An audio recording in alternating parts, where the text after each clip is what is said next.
And Fridays we do independent, indie comic books. We're talking, guys, welcome back to the channel. Peter A. DeLuca here, coming to you from Super Bowl contending Philadelphia, PA, Philadelphia Eagles. If you guys watch the sport of sports, Savage Ninja. The rank of independence that this book is in. It's literally here. And I'm even talking about when this dropped. But it's like here. And then we have all the other independents. Issue 1 of 1, volume 1 of 1. Never gets an issue 2, not that I could find out. We're going to hit that drawing table because I love the way that this book was put together. Can I say that again? I love how this book was put together. It's interesting. It really is. I think there's ideas about the production process for this that a lot of people would miss. This is why we do things here. So guys, Fridays, we love independent comic books. We love the unknown comics. That's what we're going to start calling these. Unknown comics. Let's hit that drawing table and give our love and some respect to Savage Ninja, because there's tropes in here that we see in other major ninja franchises. I think you can guess what I'm talking about. Let's go.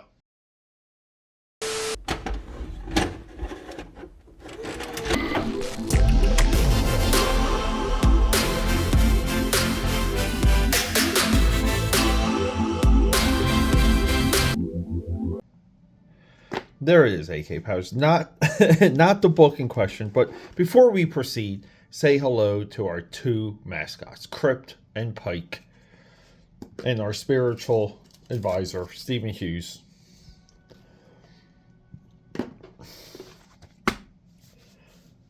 Don't worry, we're going to get into Savage Ninja. What is the Amazing Adventures of Captain Courage? Roughly a week ago, I dropped a video on this book.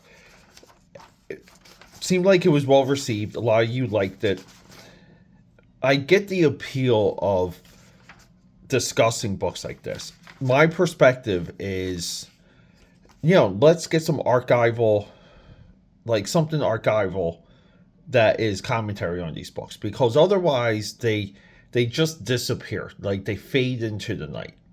So me doing a video on the Amazing Adventures of Captain Courage, and I've done indie books on this level before, but it just really didn't click. But now it clicks. So Fridays, every single Friday, I want to do a book like The Amazing Adventures of Captain Courage. Soon we'll be doing Antarctic Press. This is magazine issue 5. If you're not familiar, this is what built Antarctic Press. We have some early issues of this inbound. They're celebrating their 40th anniversary today. A true independent publisher. And we kind of want to say the success and the tenacity of Antarctic Press, right? It survived. Every single book that we talk about on Fridays wants to become an Antarctic Press. And that's a little bit of the hubris. So Savage Ninja. In the intro, I alluded to, this has ninja storylines we've seen before. This effectively becomes Storm Shadow. And Snake Eyes. The publication date for this is 1985. We can tell we're publishing locally because we don't have an inside cover. We have the front cover doubling as page 1. So, a lot of the publishing problems. Even here, see the black block around the logo. I love the cover, though. I love the red border on the cover. I even like this, the Regional Products Distributors, 1984. I just think, that works. I don't know why. I just think this is well balanced. Cadillac Comics, the origin of Michael Savage. That's our ninja boy. In the back here, we're previewing the next issue. Order your copies now, so you can mail away. Illinois. But we have these awesome t-shirts. I I might recreate these t-shirts and make them available on my website. These are amazing. But there was like a real movement to, I wouldn't say to become a ninja, but it's almost like the anime kids today, the kids that run like Naruto. I don't know if you guys ever saw footage of that where they literally run like they do in the cartoon. A lot of those kids were the ones buying like ninja products and manuals and nunchucks, and they were like training in the ways of the ninja. But it was, it's all kind of like, like hocus pocus, fake self-help. This is a easy to follow story. We start here, which is like the end of this ninja battle, and then we flashback. A lot of the dialogue here, and some of it's repetitive, some of it's tough, but essentially, hello sensei, I have brought my son Michael to learn from you. I'm glad you did. Please enter. Michael gets dropped off. He becomes friends with David, which is right here, Michael and David. They become ninjas, and then they, basically get into this entanglement. They get into this fight. They're fighting other ninjas. Michael crawls himself back to the ninja headquarters. Gets healed, and then at the end here, what sound is that? What sound is that? It's coming from over the. So essentially, there's this note here at the end. As Michael reads this letter, he sees a familiar scroll. Oh, David, I must get you home. And then somewhere in some ninja manual, while this dude's like bleeding, mud and herbal pack. Now I need a tourniquet. So he packs this gaping wound with mud and herbs. That's from like a pamphlet that Edward Mandel had on his desk. Colorist Mark Smith, letterer R. Hassan, art, pencils, inks, Michael Carr.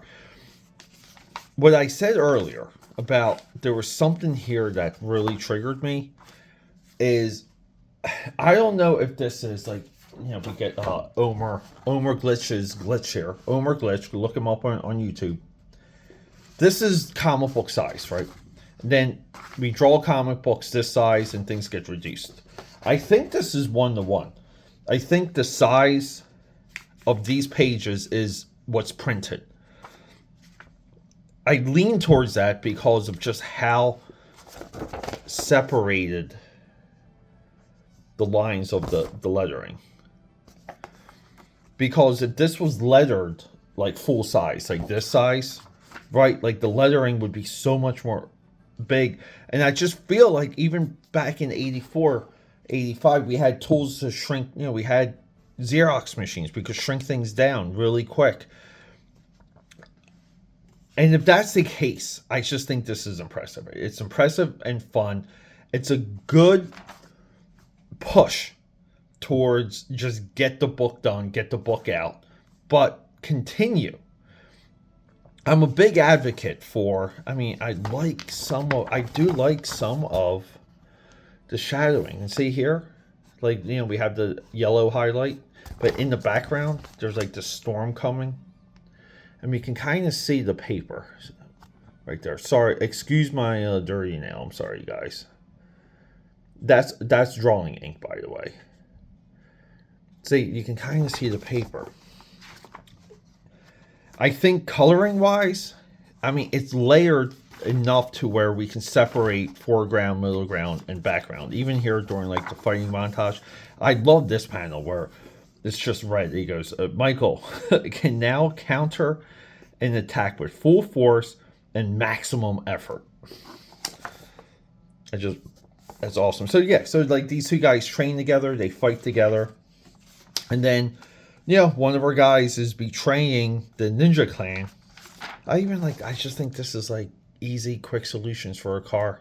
And cars, nobody wants to draw cars. I think this is like a good first effort. I was hoping when I researched this that there was an issue 2 and an issue 3, because I would be so curious of how this evolved. The problem with the fight here at the end is they're fighting against guys in red. Our heroes are black.